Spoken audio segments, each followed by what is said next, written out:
Gujarati cooking ચેનલમાં તમારું સ્વાગત છે। તમે જે જોઈ રહ્યા છો એ શાક છે કારેલાનું અને ડુંગળીનું। તમને લાગતું નહીં હોય કે આ કારેલા અને ડુંગળીનું શાક છે। આપણે એકદમ અલગ રીતે જ શાક બનાવ્યું છે। એના પહેલાં આપણે જોઈ લઈએ કે કારેલા કેવા લેવા। તો તમે જોઈ લો, આ રીતના જે ઝીણા ઝીણા દાણાવાળા કારેલા હોય ને એની ઉપર કાંટા એવા લેવાના ને એકદમ લીલા હોય ને એવા એકદમ ગ્રીન એવા લેવાના છે કારેલા, અને એ કૂણા હોય છે। પછી ત્યાર પછી આપણે એની સમારતી વખતે શું ધ્યાન રાખવાનું છે કે બધા કાંટા એની કાઢી નથી નાખવાના। એ આ રીતે કાઢીશું એટલે મોટાભાગના કાંટાની ઉપરનો ભાગ જતો રહેશે, એટલે ઉપરનો ભાગ વધારે કડવો હોય છે એટલે એ જતો રહેશે। તો આ રીતે બધા કારેલાને છોલી લેવાના છે અને ત્યાર પછી આ રીતે અને પછી આપણે વચ્ચેથી કટ કરી અને સારી રીતે એને પીસીસ કરવાના છે। જુઓ તમે કારેલું અંદરથી કેટલું કૂણું એકદમ છે। હવે આના પીસીસ કરવા એકદમ સહેલા થઈ જાય છે કારણ કે અંદર ઠળિયા હોતા નથી। તો આના એકદમ પાતળા પીસીસ કરવાના છે જેથી કરી અને જલ્દી ચડી જાય અને એકદમ અથાણા જેવું શાક થાય છે, મસ્ત મજા આવે છે। જે ખરેખર કારેલાનું શાક નહીં ખાતા હોય ને ચોક્કસ ખાશે, મારી ગેરંટી છે। તમે આ રીતે બનાવજો। તો આ રીતે આપણે આ બધા કારેલાને એકદમ સારી રીતે પીસીસ કરી લીધા છે। તો હવે આ રીતે પીસ કરવાના છે એકદમ પાતળા પાતળા, જેથી કરીને એકલા તેલમાં જલ્દી થઈ જાય। હવે એની અંદર આપણે એક ડુંગળી નાખવાની છે। તો ડુંગળીને સારી રીતે છે ને આપણે આ રીતે જ કટ કરવાની છે, ઊભી, એ જેવી રીતે કારેલાના શેપ આપ્યા છે એ રીતે જ। હવે આપણે વઘાર કરીશું એ પહેલાં હું તમને કારેલાનો બતાવી દઉં કે કારેલામાં બિલકુલ મીઠું નાખવાનું નથી કે એનું પાણી પણ કાઢવાનું નથી। તો એનો મતલબ જ ના રહે ને કારેલાનું શાક ખાવાનો। તો આપણે એવા જ કારેલાનું શાક બનાવીશું પણ બેસ્ટ બનશે, કડવું જરાય નહીં લાગે, બાળકો પણ ખાશે।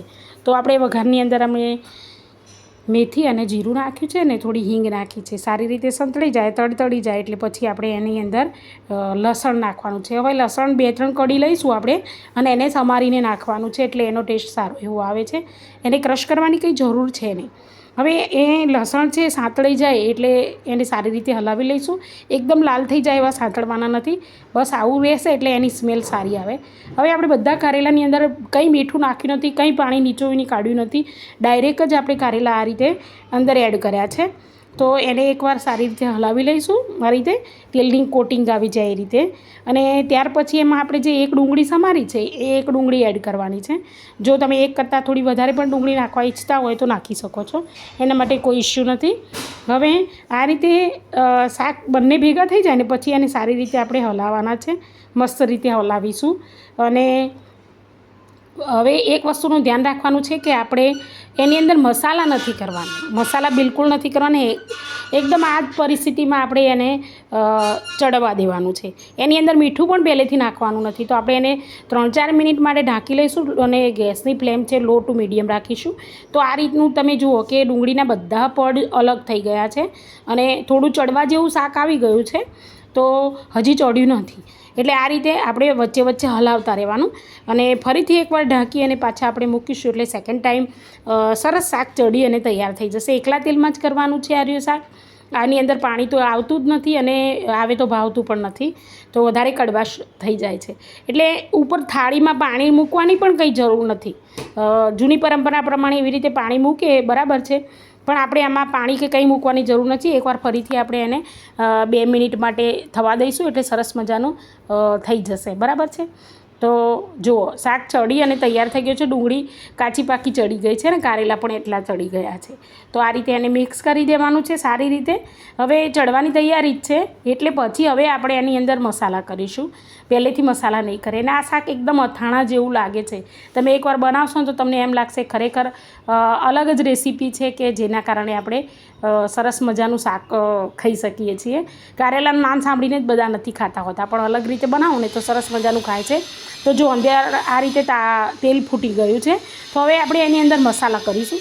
મસાલા પહેલાં નહીં નાખવાનું કારણ એક જ કે એકલા તેલમાં આપણે શાક બનાવીએ ને જ્યારે એટલે પહેલેથી મસાલા કરો એટલે મસાલા બળી જાય, કારણ કે પાવડર ટાઈપના હોય એટલે બધા મસાલા બળી જાય છે અને એનો ટેસ્ટ પણ સારો નથી આવતો, કડવું વધારે થઈ જાય છે। તો આ રીતે આપણે મસાલા કરી અને પછી એને મિક્સ કરવાનું છે। મસાલાની અંદર આપણે રેગ્યુલર જે મીઠું, મરચું અને ધાણા જીરું અને હળદર જ નાખી છે, બીજો કોઈ મસાલો એડ કરવાની જરૂર નથી અહીંયા। તો આ રીતે મસ્ત સારી રીતે હલાવવાનું છે। હવે શાકને ઢાંકવાનું નથી। હવે સારી રીતે ચડી ગયું છે શાક એટલે આપણે થોડો ગોળ એડ કર્યો છે સ્વાદ પ્રમાણે। તમારે જે રીતે એમ કે ઘણા એવું હોય કે થોડું ઘણું કડવું ખાઈ શકતા હોય અને ઘણા એવું કે કડવું ના જ ખાઈ શકતા હોય. તો જે કડવું નથી ખાઈ શકતા એના માટે થોડો વધારે ગોળ નાખવાની જરૂર છે. અને ગોળ જેવો ઓગળી જાય કે તરત જ ગેસની ફ્લેમ બંધ કરી દેવાની છે અને આ રીતે 2 મિનિટ માટે ઢાંકી અને એને મૂકી દેવાનું છે. એટલે એકદમ લૂઝ શાક થઈ જશે, એને કડક નહીં થાય અને ચવળ શાક નહીં થાય એમ. ઘણીવાર ચવળ થઈ જાય છે એટલે આપણને એમ થાય કે આવું શાક એમ, અને ઘરના પણ ખાતા નથી. પણ આ રીતે ઢાંકી અને થોડી વાર મૂકી દેવાનું 2 મિનિટ માટે. એટલે શું છે, બધું એબ્ઝોર્વ કરી લે છે. અને જ્યારે એબ્ઝોર્વ કરે ને એટલે ખુલ્લું હોય ને તો એને શું છે, ઠંડુ જલ્દી થઈ જાય એટલે એ ચવળ થઈ જાય છે શાક. તો આ રીતે મસ્ત મજાનું શાક જુઓ, કારેલાનું. કોઈ ના કે કારેલાનું ડુંગળીનું શાક છે, તમે આ રીતે બનાવીને આપી દો ને તો ઘરનાને પણ ખબર ના પડે. તો ફરીથી મળીશું આવતા વિડીયોમાં. ત્યાં સુધી રજા.